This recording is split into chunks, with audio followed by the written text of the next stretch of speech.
Good morning students, welcome in BBVN online classes. So let's continue chapter 16. और आपने previous video में पढ़ा था मनी के बारे में कि हमारी इंडियन करेंसी क्या है, इंडियन करेंसी की क्या इंपॉर्टेंस है, उस पर क्या क्या ऐसी चीज़ें होती हैं जो हमें रियल और फेक करेंसी का पता कर पाते हैं हम, जिसकी वजह से आज हम पढ़ेंगे ओल्ड कॉइन्स एंड करेंसी। अभी जो कॉइन्स और करेंसी चल रही है, जो नोट वगैरह चल रहे हैं, आप सभी को पता है कि उनमें कुछ चेंजेस हुए थे, लेकिन पहले के ज़माने में जो ओल्ड कॉइन्स एंड करेंसी चलती थी वो कैसे होते थे उसके बारे में पढ़ेंगे। So you can see old coins in a museum. आप जब म्यूजियम में जाते हो कभी तो आप वहाँ देखोगे कि आपके पास पूरा इवन आपके जो ग्रैंड पेरेंट्स हैं, आपको उनके पास में भी जो ओल्ड कॉइन्स वगैरह होते हैं वो देखने को मिलेंगे, जो पुराने सिक्के होते हैं वो देखने को मिलेंगे। You would find coins used in very old kingdoms and the money used when the British ruled our country। जब हमारी कंट्री में ब्रिटिश रूल थे, अंग्रेज़ों का जब शासन था, अंग्रेज़ों के ज़माने के टाइम पर जो सिक्के या करेंसी जो भी नोट वगैरह चलते थे वो अब वालों से बहुत ज़्यादा डिफरेंट होते हैं। Most of these coins have the date of their manufacture on them. Mostly जो कॉइन्स वगैरह या जो करेंसी होती थी उन पे वो डेट होती थी जब वो बने होते थे। मैन्युफैक्चर डेट क्या होती है? जब उन सिक्कों को बनाया जाता था वो डेट उन सिक्कों पर बनी होती थी। These coins tell us about the name of the rulers, the language used during that time, and even about the kind of metal that was used to make them. In coins पे वो सब चीज़ें mention होती थी कि उस time पर कौन सी लैंग्वेज यूज़ में ली जाती थी, ठीक है, कौन सा शासन उस टाइम पर चलता था, even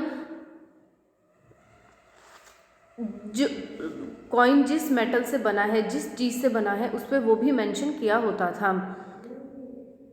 coins were made of gold, silver, copper और अ मिक्सचर ऑफ मेटल्स। जो पुराने ज़माने के कॉइन्स थे वो सोने के होते थे, चांदी के होते थे, मेटल जो होता है और मिक्सचर जो होता है मेटल्स का, उनका, कॉपर का, इनके अलग अलग टाइप के सिक्के पहले के ज़माने में पाए जाते थे। सो स्टूडेंट्स, ये थे ओल्ड कॉइन्स एंड करेंसी की किस तरीके से पुराने ज़माने में जो कॉइन्स और करेंसी यूज़ में ली जाती थी वो अब जो मॉडर्न टाइम पर जो करेंसी यूज़ में ली जाती है उससे डिफरेंट थी। अब जो पहले के कॉइन्स वगैरह हैं वो नहीं चलते हैं, अब जो एट प्रेजेंट जो करेंसी हम यूज़ में ले रहे हैं अब वही चलती है। नेक्स्ट टॉपिक है ट्रैवलिंग टू डिफरेंट प्लेसेस। आप जगह जगह जाओगे, जगह जगह कई लोगों को शौक होता है ट्रैवलिंग का, बहुत से लोगों की हॉबीज़ होती हैं कि वो लोग न्यू न्यू प्लेस पे ट्रैवल करते रहते हैं।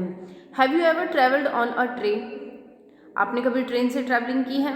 ठीक है ना, मोस्ट ऑफ दी सभी लोगों ने ट्रेन से ट्रैवलिंग की होगी। As the train moves we can see that the landscape changes.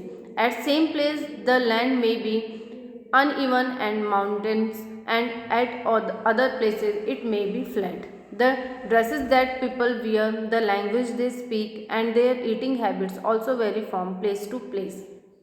आप जब ट्रेन से जाते हो तो आप देखते हो कभी ट्रेन आपकी एकदम लैंडस्केप, ठीक है, प्लेन एरिया में चल रही है, कभी ब्रिजेस के ऊपर चलती है, कभी कभी वो रेलवे ट्रैक माउंटेन्स पे भी बने होते हैं। तो अलग अलग जगह पर ट्रैवल करने से आप अलग अलग चीज़ें सीखते हैं। अगर आप नई नई जगह पे जाओगे, वहाँ की जो फूड हैबिट होती है वो अलग होती है, लोगों की लैंग्वेज अलग होती है, ड्रेसअप अलग होता है। सो कई लोगों को शौक होता है कि वो लोग अलग अलग जगह पर जाकर इन चीज़ों का पता लगाते हैं, अलग अलग जगह की लैंग्वेज को सीखते हैं, ठीक है। तो ये था ट्रैवलिंग टू डिफरेंट प्लेसेस कि आप जगह जगह जाकर, एक जगह से दूसरी जगह पे जाकर वहाँ के कल्चर को सीखते हैं, वहाँ की लैंग्वेज को सीखते हैं, वहाँ का जो ड्रेसअप है, जो फूड हैबिट्स है लोगों की, वो सब अलग अलग होती हैं। So that's all for this chapter. आपका चैप्टर कंप्लीट हो गया है। नेक्स्ट वीडियो में हम इस चैप्टर की एक्सरसाइज करेंगे। So thank you so much, have a good day.